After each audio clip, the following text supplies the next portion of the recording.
Hello everyone, welcome to Study IQ. Study IQ के इस video में मैं आपको पढ़ाऊंगा 2 सितंबर के करंट अफेयर। आइए वीडियो को शुरू करते हैं।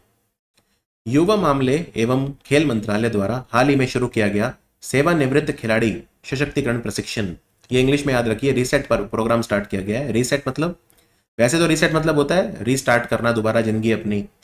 तो रीसेट की फुल फॉर्म है retired sports person empowerment training program. तो इसको लागू कौन करेगा? ये हमारे खेल मंत्रालय ने शुरू करा है, ministry of youth affair and sports. इसको लागू करेगा लक्ष्मीबाई राष्ट्रीय शारीरिक शिक्षा संस्थान, यानी Lakshmibai national institute of physical education, जो कि ग्वालियर में है और ये हमारे खेल मंत्रालय के अधीन काम करता है। ये इंस्टीट्यूट 1957 में बना था, झांसी की रानी लक्ष्मीबाई की मेमोरी में।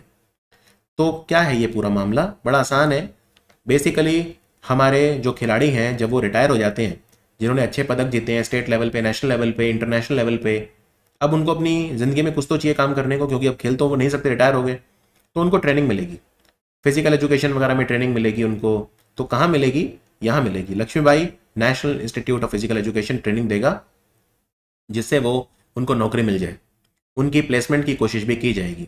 तो जो ट्रेनिंग होगी वो 2 लेवल पे होगी। एक जो 11वीं तक पढ़े हैं सिर्फ, यानी 11th क्लास या उससे बिलो तक पढ़े हैं, और दूसरे जो 12वीं पास है या उससे ज़्यादा, यानी 12वीं पास तो मिनिमम है, उससे ऊपर ग्रेजुएट पोस्ट ग्रेजुएट भी हो सकते हैं।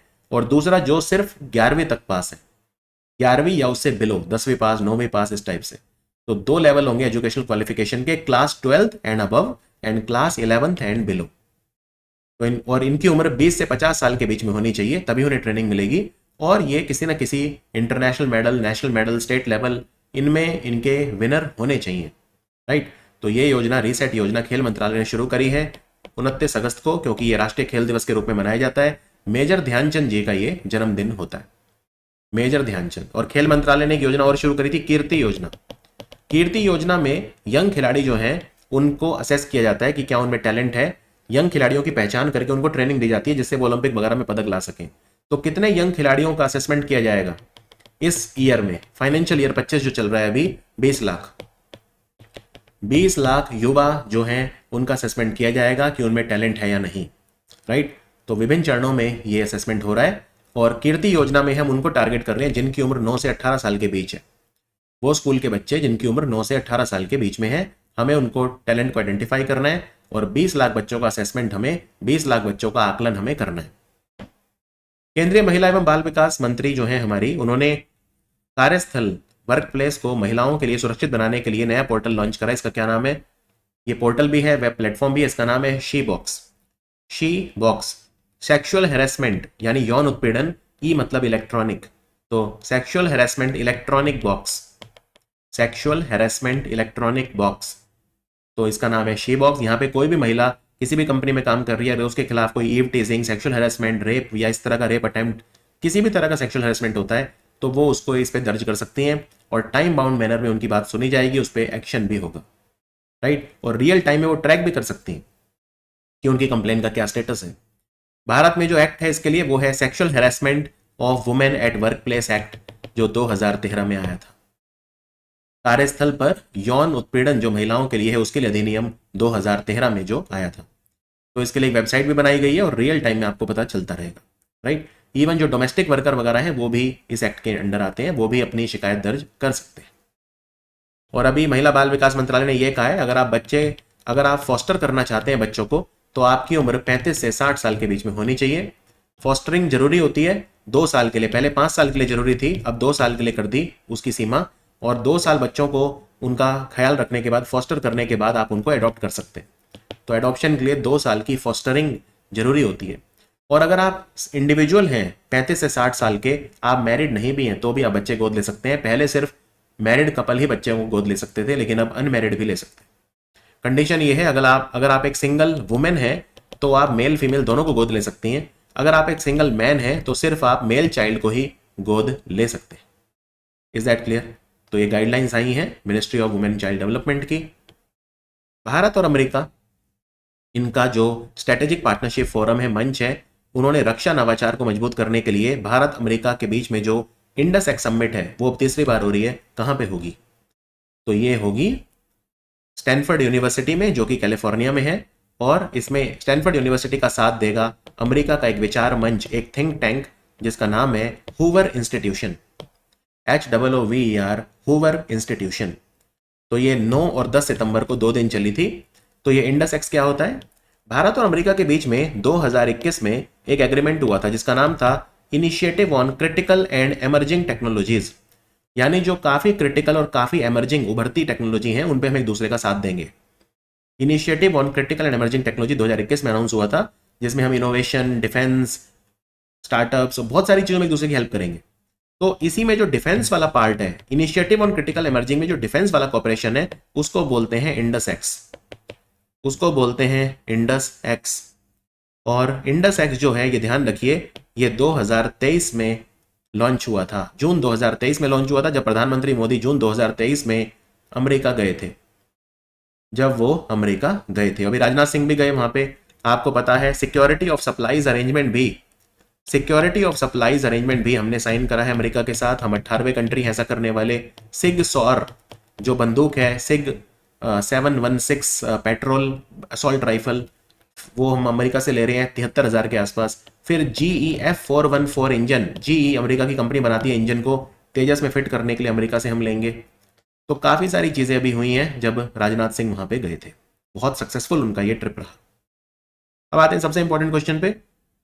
आर्थिक मामलों की कैबिनेट समिति ने national industrial corridor development program के तहत 12 नए परियोजना प्रस्तावों को मंजूरी दी। इन परियोजनाओं का अनुमानित निवेश कितना है? देखिए, ये जो योजना है national industrial corridor development program, इसे चलाता कौन है? DPIIT, जो कि हमारे वाणिज्य मंत्रालय के अधीन काम करता है, department for promotion of industry and internal trade. तो एक बड़ा अच्छा सवाल ये है कि जो national industrial corridor development program है कौन चलाता है? DPIIT, मिनिस्ट्री ऑफ कॉमर्स इसे चलाता है। क्या ये नया प्रोग्राम है? नहीं, ये नया प्रोग्राम बिल्कुल नहीं है, ये ध्यान रखिए, ये पुराना प्रोग्राम है, राइट। इसमें क्या है, क्या कर रहे हैं हम इसमें भारत में इंडस्ट्रियल कॉरिडोर बनाए जा रहे हैं। इंडस्ट्रियल कॉरिडोर क्या होता है? ऐसे रास्ते जिन पे इंडस्ट्रीज होंगी बहुत सारी। तो कितने नेशनल इंडस्ट्रियल कॉरिडोर बन रहे हैं भारत में? 11। कौन कौन से हैं? जैसे Delhi Mumbai industrial corridor, Delhi Mumbai industrial corridor, ऐसे ही Amritsar Kolkata industrial corridor, Chennai Bangalore industrial corridor, Vizag Chennai यानी Visakhapatnam Chennai industrial corridor, Bangalore Mumbai industrial corridor, Hyderabad Nagpur corridor, Delhi Nagpur corridor. कहने का मतलब ये है टोटल 11 इंडस्ट्रियल कॉरिडोर, औद्योगिक गलियारे बन रहे हैं। समझ में आया अब आपको? अच्छा, अब इसमें नई चीज क्या है फिर? देखो, नई चीज ये है, अब इसमें सरकार ये कह रही है चलो 11 हमने इंडस्ट्रियल कॉरिडोर तो बना दिए या बन रहे हैं, लेकिन 12 शहर ऐसे हैं, ध्यान से सुनिए, 12 शहर ऐसे हैं जिन्हें इंडस्ट्रियल स्मार्ट सिटी के रूप में विकसित किया जाएगा। अब ये क्या है पूरा मामला, तो बहुत ही डिटेल में समझाता हूं। ये समझ के पहले जो भी बताया मैंने आपको, national industrial corridor development program, basically हमें इंडिया में क्या चाहिए? इंडस्ट्रीज चाहिए, राइट। तभी तो मिडिल इनकम ट्रैप से निकलेंगे। याद आया वर्ल्ड बैंक की report, world development report, middle income trap में फंसा हुआ है इंडिया। मैन्युफैक्चरिंग को बढ़ावा देना है हमें, इंडस्ट्रियलाइजेशन चाहिए, औद्योगिकरण चाहिए, और NICDP प्रोग्राम हमने उसके लिए चलाया है। इसमें 11 औद्योगिक गलियारे हम बना चुके हैं या बना रहे हैं। जैसे दिल्ली मुंबई कॉरिडोर है, दिल्ली से मुंबई तक एक्सप्रेसवे बन रहा है ना, पूरा तो हुआ नहीं है अभी, लेकिन काफी हिस्सा उसका बन चुका है। तो ऐसे करके हमें 11 इंडस्ट्रियल कॉरिडोर हमें भारत में बनाने हैं। DPIIT मिनिस्ट्री ऑफ कॉमर्स का ये प्रोजेक्ट है।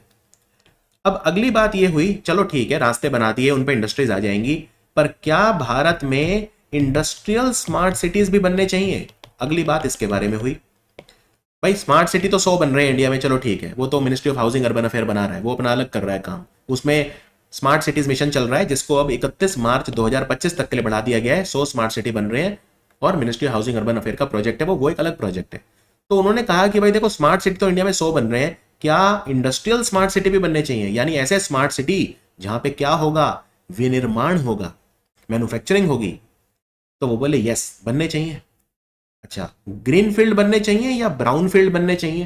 फिर ये सवाल आया, industrial smart cities green field बनने चाहिए या ब्राउन फील्ड बनने चाहिए? तो उसके बारे में समझाता हूं आपको। देखिए, इंडस्ट्रियल स्मार्ट सिटीज किस तरह के होने चाहिए? ग्रीन फील्ड मतलब बिल्कुल नए शहर जो पहले नहीं थे, और ब्राउन फील्ड मतलब ऑलरेडी जो है। अब मैं आप कहूं कि दिल्ली का औद्योगिकरण कर दो तो वो क्या होगा, वो ब्राउन फील्ड है, दिल्ली तो पहले से ही है ना। लेकिन सरकार ने कहा हम ब्राउन फील्ड भी बनाएंगे, हम ऐसे शहर बसाएंगे जहां पे सिर्फ इंडस्ट्री ही इंडस्ट्री होंगी और वो ग्रीन फील्ड होंगे बिल्कुल नए। तो कौन कौन से बसा दिए इन्होंने, एक तो ढोलेरा बसा दिया, ग्रीन फील्ड की बात करता हूं पहले, फिर मैं ब्राउन फील्ड पे आता हूं। ढोलेरा, ढोलेरा पहले नहीं था, ढोलेरा को बसाया गया है गुजरात में। एक औरंगाबाद इंडस्ट्रियल सिटी, इसे बोलते हैं औरिक। औरंगाबाद शहर तो पुराना है नो डाउट, लेकिन औरंगाबाद के पास एक सिटी बना दी पूरी जिसको नाम दे दिया गया औरिक। ये green field industrial smart city है, ये भी बन चुकी है, ढोलेरा भी बन चुका है। इसी तरह से ग्रेटर नोएडा, यूपी में ग्रेटर नोएडा इंडस्ट्रियल टाउनशिप बसाई गई। और मध्य प्रदेश में विक्रम उद्योगपुरी। जब आप देवास से उज्जैन जाएंगे तो रास्ते में क्या आएगी, विक्रम उद्योगपुरी। ये भी एक ग्रीनफील्ड इंडस्ट्रियल स्मार्ट सिटी है जो भारत में बसाई गई है। राइट, ये मैं बहुत ही एक्सक्लूसिव डेटा आपको दे रहा हूं, ये सब कोई कहीं नहीं मिलेगा, इंटरनेट पे कहीं कुछ नहीं मिलेगा आपको। तो थोड़ा ध्यान से सुनिए, मैं काफी आसान शब्दों में आपको समझाने की कोशिश कर रहा हूं।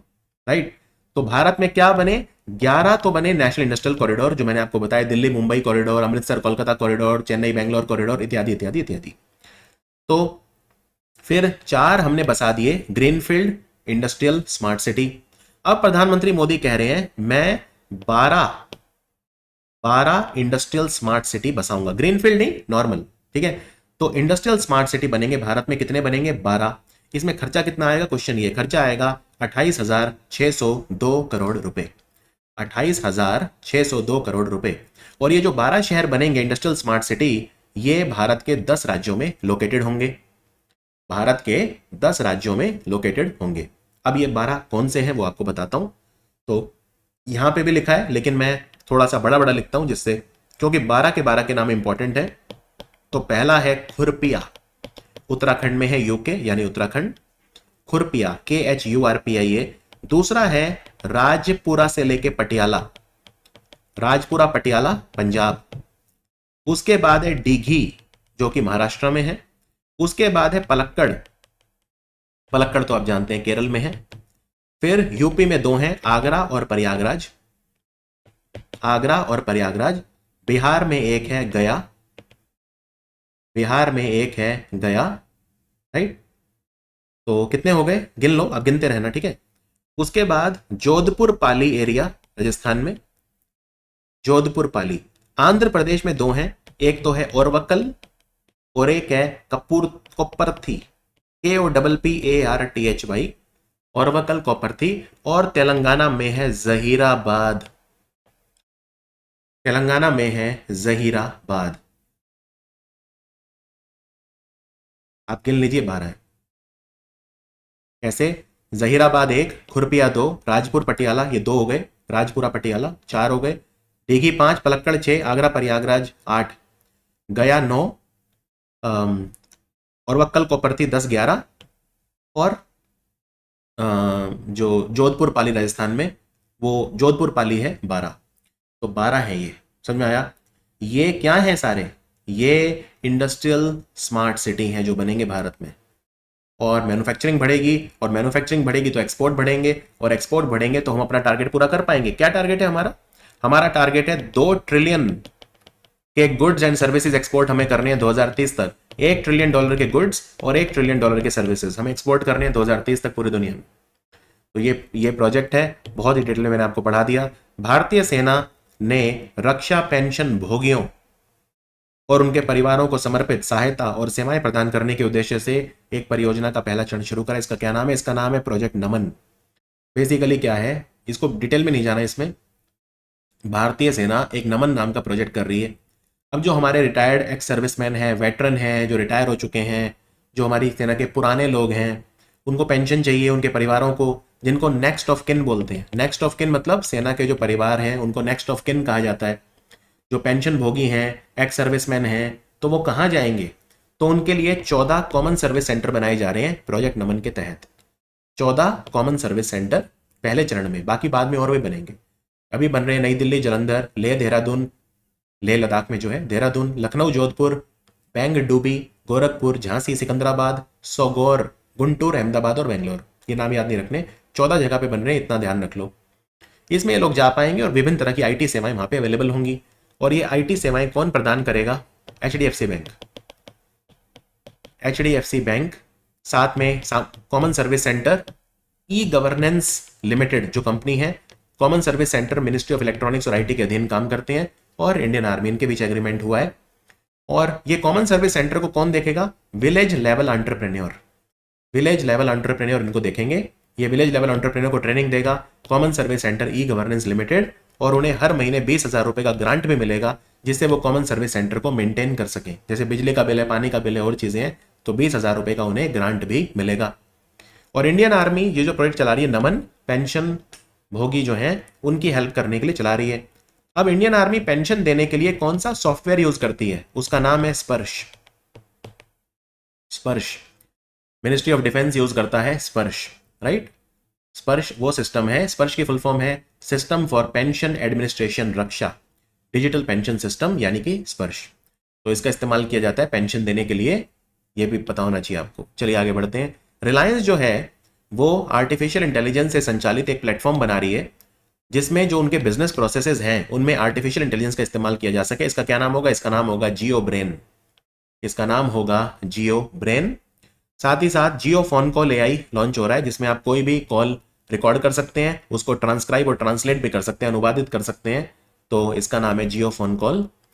जियो एआई क्लाउड वेलकम ऑफर, इसमें 100 GB आपको मुफ्त जो है क्लाउड स्टोरेज मिलेगा।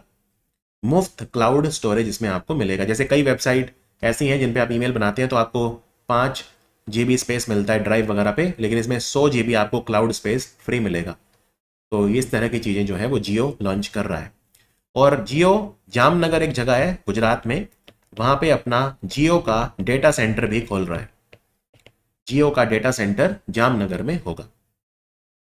केंद्रीय मंत्रिमंडल ने 234 नए शहर हैं जहां पे निजी एफएम रेडियो चरण नीति के तहत कितने चैनलों की ई नीलामी करने के प्रस्ताव को मंजूरी दी है। देखो, भारत में ऐसे बहुत सारे शहर हैं जहां पे एफएम रेडियो नहीं आता है और वहां के लोग भी चाहते हैं आए।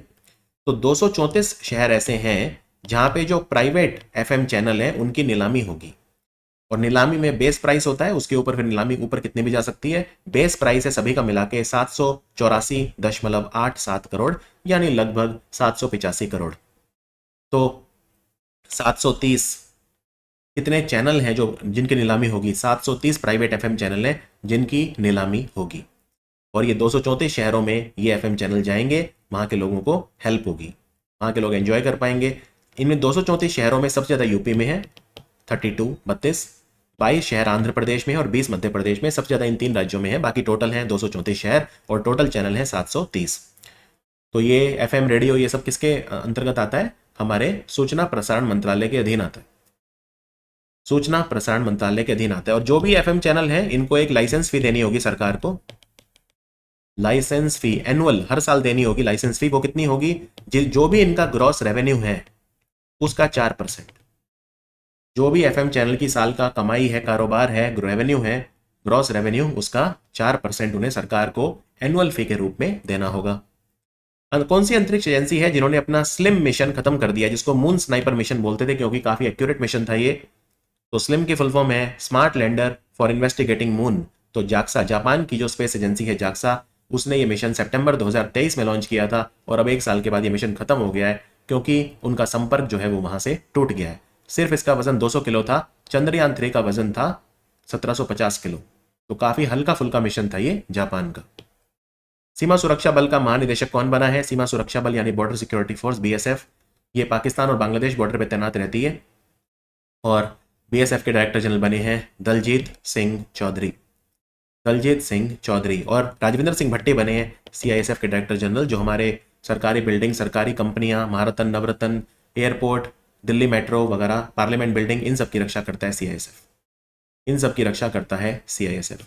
सतीश कुमार वुडुगुरी ये कौन से कंपनी के चेयरमैन बने हैं? ये कंपनी है भारतीय तेल निगम, जो कि हमारे पेट्रोलियम और नेचुरल गैस मंत्रालय के अधीन काम करने वाली महारत्न कंपनी है।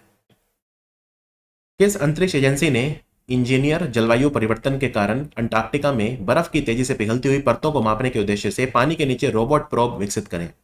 कुछ ऐसे रोबोट बनाए हैं, आप उनको पानी के नीचे डाल दो, वो ये चेक करते रहेंगे अंटार्कटिका में कि बर्फ किस तेजी से पिघल रही है, भूमंडलीय उष्मीकरण ग्लोबल वार्मिंग किस रेट से हो रहा है, पानी किस रेट से गर्म हो रहा है, तो इससे हमें सारी जानकारी मिलती रहेगी। तो ये अंटार्कटिका में जो बर्फ पिघल रही है उसको पूरा मॉनिटर करते रहेंगे। तो ये नासा ने करा है, तो आंसर है नासा। आंसर है नासा। भारतीय नौसेना का कौन सा जहाज है जो मेडिटेरेनियन सी में, भूमध्य सागर में, जिसने भूमध्य सागर अफ्रीका को अलग करता है यूरोप से, तो भूमध्य सागर में उसने स्पेन के साथ, स्पेन का एक जहाज है अटालिया, उसके साथ मैरीटाइम पार्टनरशिप एक्सरसाइज करा। हमारा कौन सा जहाज गया था, हमने रशिया से खरीदा था ये, इसका नाम है आईएनएस तबर। आईएनएस तबर जहाज हमने रशिया से परचेज करा था और इसने स्पेन के साथ मैरीटाइम पार्टनरशिप एक्सरसाइज में हिस्सा लिया।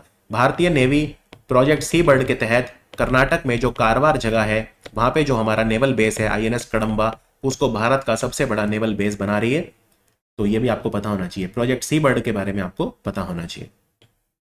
हालिया जानकारी के अनुसार कौन सी कंपनी चेन्नई तमिलनाडु में दुनिया का सबसे बड़ा फिक्स्ड नेटवर्क टेस्ट बेड स्थापित कर रही है? रिसर्च वगैरह के लिए टेलीकॉम सेक्टर में ये कंपनी है नोकिया। नोकिया का हेडक्वार्टर फिनलैंड के एस्पू शहर में है। शहर का नाम है एस्पू, देश का नाम है फिनलैंड। तो दुनिया का सबसे बड़ा फिक्स्ड नेटवर्क टेस्ट बेड, इसमें इन्वेस्टमेंट कर रही है 450 करोड़ रुपए, 450 करोड़ रुपीज। साथ ही साथ PayPal company, global digital payment company है पेपैल, वो भी चेन्नई में अपना एडवांस डेवलपमेंट सेंटर खोल रही है। एडवांस डेवलपमेंट सेंटर खोल रही है। नैनो और मृदु पदार्थ विज्ञान केंद्र यानी centre for nano and soft matter sciences जो कि बेंगलोर में है, ये किस संगठन के साथ मिलकर इसने सुरक्षा चेतावनी प्रणाली, सिक्योरिटी अलर्ट सिस्टम बनाया है? ये piezo electric polymer nano composite का इस्तेमाल करेगा। पीजो इलेक्ट्रिक मतलब होता है जब आप किसी चीज पे दबाव डालते हैं तो उसमें ऊर्जा का संचार होता है, बिजली का उत्पन्न होती है, उसको पीजो इलेक्ट्रिक बोलते हैं। तो ये इन्होंने सीएसआईआर के अधीन काम करने वाली राष्ट्रीय रासायनिक प्रयोगशाला यानी नेशनल केमिकल लेबोरेटरी के सहयोग से बनाया है। ये दोनों ही इंस्टीट्यूट, वैसे तो सीएसआईआर पूरा ही ministry of science and tech के अधीन काम करता है, तो सीएसआईआर के अंडर जितनी भी लेबोरेटरी हैं वो सारी की सारी ministry of science and tech के अधीन काम करती हैं। तो centre for nano and soft matter sciences जो बेंगलोर में है, ये भी ministry of science and tech के अधीन काम करता है। इन्होंने सिक्योरिटी अलर्ट सिस्टम बनाया है जो पीजो इलेक्ट्रिक मटेरियल पे आधारित है। हाल ही में भारतीय वायुसेना ने अपनी पहली कॉमिक पुस्तक निकाली है, heroes of the Indian air force. किसके साथ मिलकर निकाली है ये इन्होंने नेशनल फिल्म डेवलपमेंट कॉर्पोरेशन, राष्ट्रीय फिल्म विकास निगम, जो कि अगेन सूचना प्रसारण मंत्रालय के अधीन काम करता है, तो इसके साथ मिलकर लॉन्च करी है। अभी और भी कॉमिक बुक्स आएंगी इस तरह की। इस बार इसमें दो कहानियां हैं। दो कहानियां कौन सी हैं? एक तो है फाइंड योर कॉलिंग और एक है द बोयरा बॉयज, द बोयरा बॉयज। दूसरी कहानी का नाम है द बोयरा बॉयज, जो कि हमारा 22 नंबर स्क्वाड्रन था 1971 जो पाकिस्तान से युद्ध हुआ था, उसमें इनकी ब्रेवरी के बारे में बताती है। 22 नंबर स्क्वाड्रन को एक्चुअली हम बोलते थे सब्र स्लेयर्स, सब्र स्लेयर्स। तो उनकी कहानी है ये द बोयरा बॉयज। और पहली कहानी है फाइंड योर कॉलिंग, जो कि हमारी आर्मी के मार्शल अर्जन सिंह की कहानी है, एयरफोर्स मार्शल अर्जन सिंह की कहानी है, राइट। तो फाइंड योर कॉलिंग तो राष्ट्रीय फिल्म विकास निगम के साथ मिलकर ये, और ये बच्चों के लिए फ्री है, यंग बच्चों के लिए ये कॉमिक बुक्स फ्री है। Renew power company renewable energy बनाती है। ये कौन सी कंपनी को 437 मेगावाट 1 मिलियन यूनिट बिजली, ग्रीन इलेक्ट्रिसिटी हर साल देगी? ये कंपनी है माइक्रोसॉफ्ट। ये कंपनी है माइक्रोसॉफ्ट। माइक्रोसॉफ्ट नेट जीरो या कार्बन नेगेटिव बनना चाहती है 2030 तक, तो उनको वो चाहती है कि उनका जो कैंपस है वो रिन्यूएबल एनर्जी से चले। तो रिन्यू पावर जो कंपनी है, ये रिन्यू एनर्जी ग्लोबल पीएलसी की सब्सिडरी है, रिन्यू पावर प्राइवेट लिमिटेड। तो ये 437.6 मेगावाट अमेरिका की कंपनी माइक्रोसॉफ्ट को देगी, यानी लगभग 1 मिलियन यूनिट ग्रीन इलेक्ट्रिसिटी हर साल उनको प्रोवाइड करेगी माइक्रोसॉफ्ट को। ई कैबिनेट को किसने अपनाया है? इसमें पूरी जो आपकी काउंसिल ऑफ मिनिस्टर्स की मीटिंग होती है, कैबिनेट मीटिंग, वो सारी की सारी कागज रहित हो जाती हैं, पूरी ऑनलाइन हो जाती हैं। तो ई कैबिनेट सिस्टम को अपनाने वाला जो राज्य है अभी वो है आंध्र प्रदेश। और ई कैबिनेट प्रणाली को किसने विकसित करा है? राष्ट्रीय सूचना केंद्र यानी नेशनल इंफॉर्मेटिक्स सेंटर दिल्ली, जो कि मिनिस्ट्री ऑफ इलेक्ट्रॉनिक्स और आईटी के अधीन काम करता है। तो ये एक सिक्योर प्लेटफॉर्म है, इस पर कुछ फिजिकल पेपर वर्क नहीं होगा। इसमें डेटा एनालिटिक्स, रिपोर्टिंग कैपेबिलिटी भी है, और कैबिनेट मीटिंग के जो भी डॉक्यूमेंट हैं, जो भी चीज डिस्कस हुई है, वो भी आप यहां से डाउनलोड कर सकते हैं जब चाहे। टीसीएस ने अपना दुनिया में 5वां टीसीएस स्पेस स्टूडियो खोला है रिसर्च इनोवेशन के लिए। टीसीएस भारत की सबसे बड़ी आईटी कंपनी है। तो आपको बताना है कहां पे खोला है 5वां। ये खोला है फिलीपींस की राजधानी मनीला में। तो आंसर है मनीला, आंसर है मनीला। इनोवेशन के लिए खोला है, डिजिटल इनोवेशन को बूस्ट करेगा, TCS स्पेस स्टूडियो। और पहले के 4 कहाँ हैं इनके, तो एक तो है रियाद में सऊदी अरब, एक सिटी है लेटर कैनी वहाँ पे है, लेटर कैनी सिटी आयरलैंड में है, एक इनका स्टॉकहोम में है जो स्वीडन की कैपिटल है, और एक ऑस्ट्रेलिया के शहर सिडनी में है। तो ये 5वां है इनका, इन्होंने ओपन करा है मनीला फिलीपींस में। ये था हमारा वीडियो 2 सितंबर का। मिलते हैं 3 सितंबर के वीडियो में। Thank you for watching study IQ।